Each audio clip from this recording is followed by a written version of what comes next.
Now you might be thinking that the strength of one antenna duplicated 1,280 times over would result in a combined power of, well, 1,280 times a single antenna. But you'd be mistaken. The effective power and range of the main beam from all these antennas combined is actually closer to 3,500 times that of a single antenna.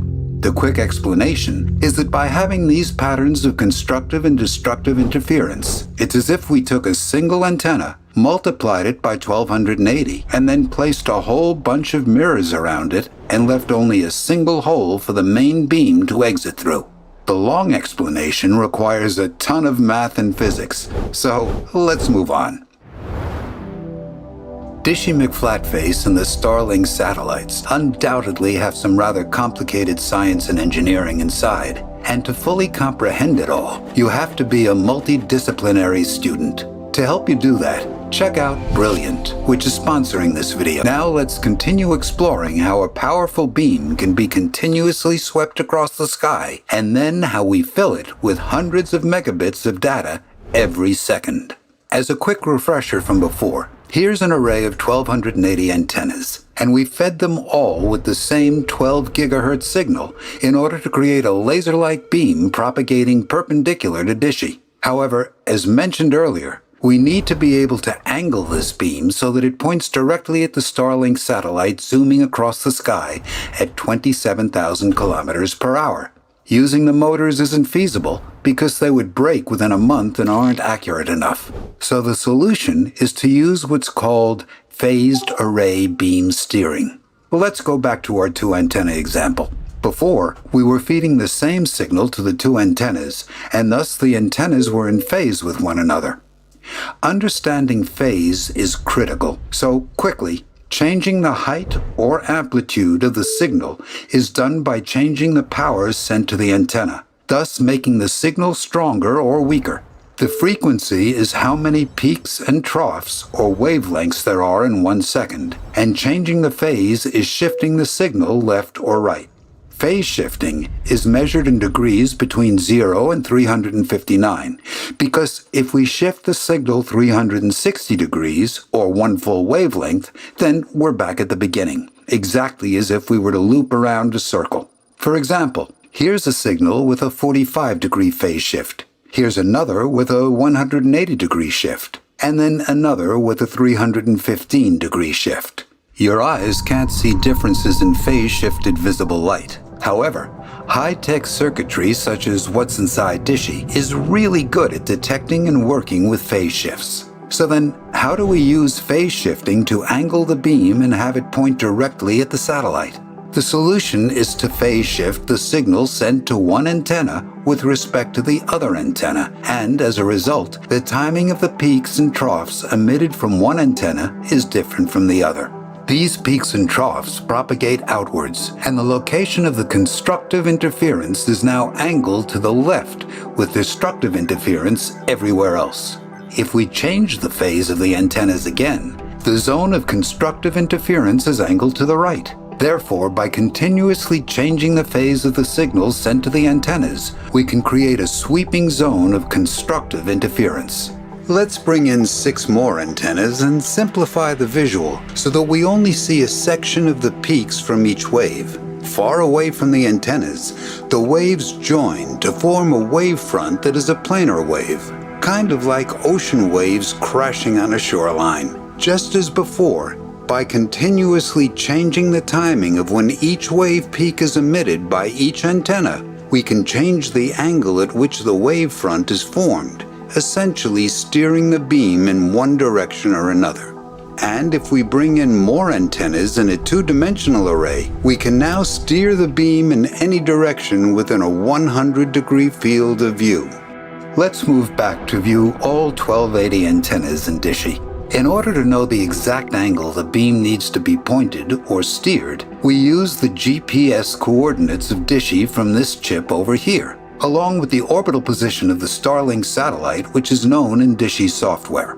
The software computes the exact set of 3D angles and the required phase shift for each of the antennas.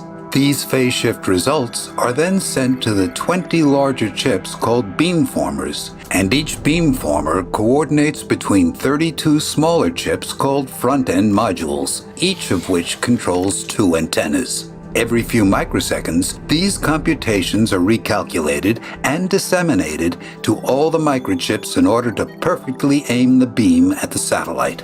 As a result, the beam can be steered anywhere in a 100-degree field of view. There are a few quick notes. First, the main beam, also called the main lobe, looks like this. However, constructive and destructive interference isn't perfect, and as a result, there are additional side lobes of lesser power. Third, Mr. McFlatface holds a single-phased array. However, on the Starlink satellite, there are, in fact, 4-phased array antennas. 2 are used to communicate with multiple dishes, and 2 are used to communicate with the ground stations to relay the internet traffic.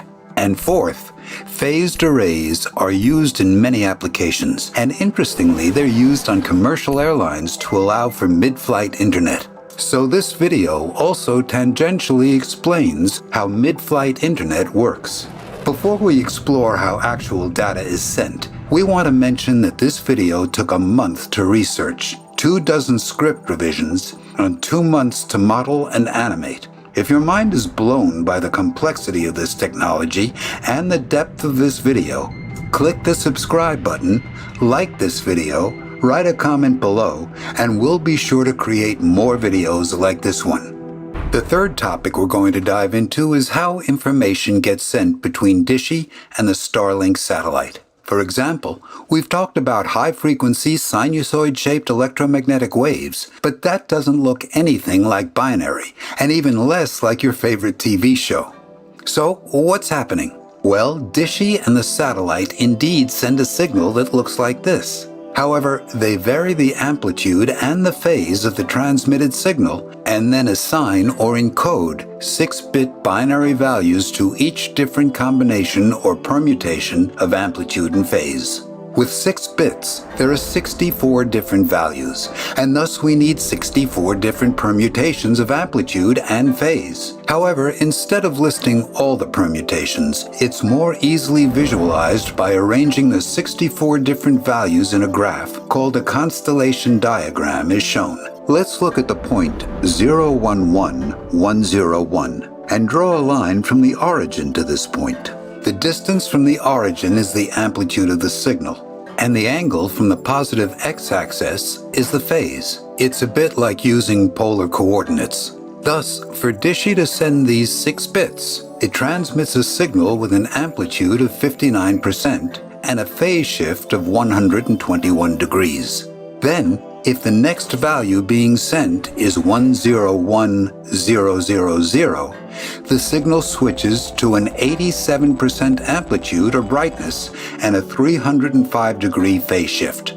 After that, it sends the next value with a different amplitude and phase shift. Each of these 6-bit groupings are called symbols, and they last for only 10 or so nanoseconds before the next symbol is sent. Lots of times you see the signal scrunched up like this, however, because the frequency of the signal is just once every 83 picoseconds or 12 gigahertz. And since a symbol lasts 10 nanoseconds, it's more accurate to have around 120 wavelengths per symbol before the next symbol is sent.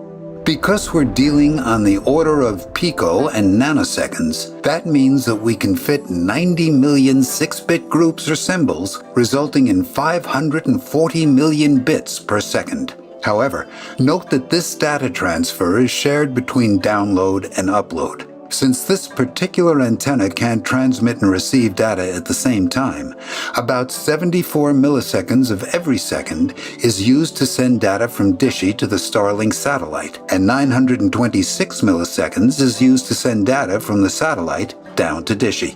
And for the sake of reducing latency, these time slots get distributed throughout a single second instead of grouping them all together. This technique of sending 6-bit values using different variations of amplitude and phase is called 64 QAM, or Quadrature Amplitude Modulation, and is more complicated than we discussed, but let's not get sidetracked. Now that we have a stream of millions of 6-bit symbols yielding hundreds of megabits of data per second, in order to turn it into your favorite TV show, we use the Advanced Video Codec, or H.264 format. You can learn more about that in our video that explores image compression, shown here. I'm sure you have many questions, and by all means put them in the comments below. But before we finish, let's clarify two things. First, the scale of practically everything in this video is off. Here's the correct scale of Dishy and the Starlink satellite. However, Dishy is 550 kilometers away, which we can't correctly show. In stark contrast, the emitted electromagnetic waves are only around 2.5 centimeters apart, and thus between Dishy and the satellite there are around 22 million wavelengths, which is many more than the few waves that you see here. Additionally, in this animation we're showing the wavelengths slowly making their way up and down, when actually it only takes around 2 milliseconds for an electromagnetic wave emitted from Dishy or the Starlink satellite to reach the other. The second clarification is that we disproportionately show Dishy emitting electromagnetic waves and sending them to the satellite.